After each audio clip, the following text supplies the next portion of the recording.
America would respond if China attacks in the South China Sea.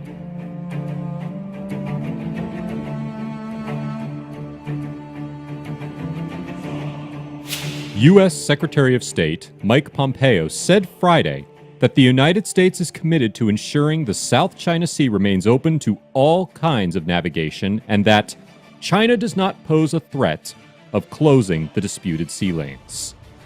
Pompeo assured the Philippines that America will come to its defense if its forces, aircraft, or ships come under armed attack in the South China Sea, in the first such public U.S. assurance in recent memory. His comments were an attempt to address Philippine concerns over the vagueness of the Allies' 1951 Mutual Defense Treaty, which Manila once re-examined. I think the whole world understands that the Trump administration has made a true commitment to making sure that these seas remain open for the security of the countries in the region and the world open to commercial transit, Mike Pompeo said at a news conference recently.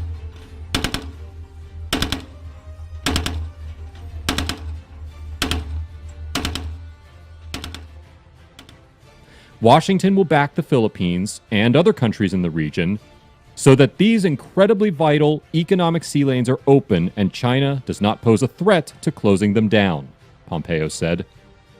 China's island building and military activities in the South China Sea threaten your sovereignty, security, and therefore economic livelihood, as well as that of the United States, he added. The long-seething territorial disputes are a key irritant between Washington and Beijing, which has turned several disputed barren reefs into islands with runways and other military facilities.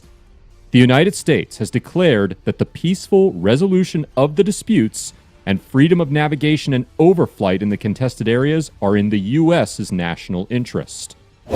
In Beijing, Chinese Foreign Ministry spokesman Lu Kang said China and countries around the South China Sea are committed to maintaining regional peace and stability, citing efforts to negotiate a code of conduct aimed at preventing disputes from escalating.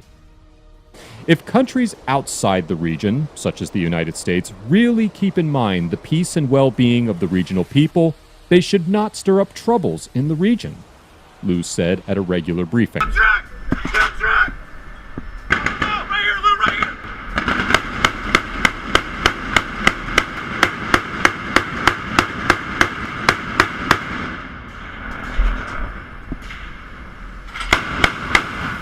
In addition to China, the Philippines, Vietnam, Malaysia, Taiwan, and Brunei have overlapping claims in the strategic waters.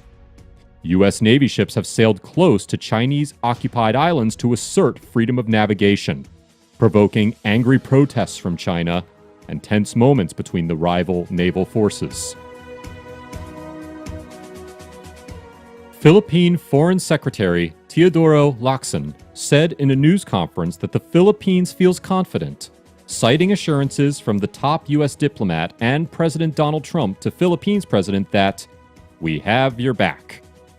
Recently, a U.S. Navy destroyer sailed near islands claimed by China in the South China Sea, the U.S. military said, a move likely to anger Beijing at a time of rising tensions between the world's two largest economies. The U.S. Navy destroyer Wayne E. Meyer carried out the operation, traveling within 12 nautical miles of Fiery Cross and Mischief Reefs. The operation was done to challenge excessive maritime claims and preserve access to the waterways as governed by international law. The U.S. military has a long-standing position that its operations are carried out throughout the world, including areas claimed by allies, and they are separate from political considerations, Commander Rhiannon Momsen, a spokeswoman for the U.S. Navy's 7th Fleet, said.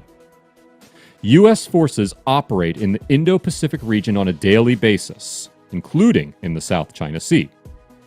All operations are designed in accordance with international law and demonstrate that the United States will fly, sail, and operate wherever international law allows. Thank you.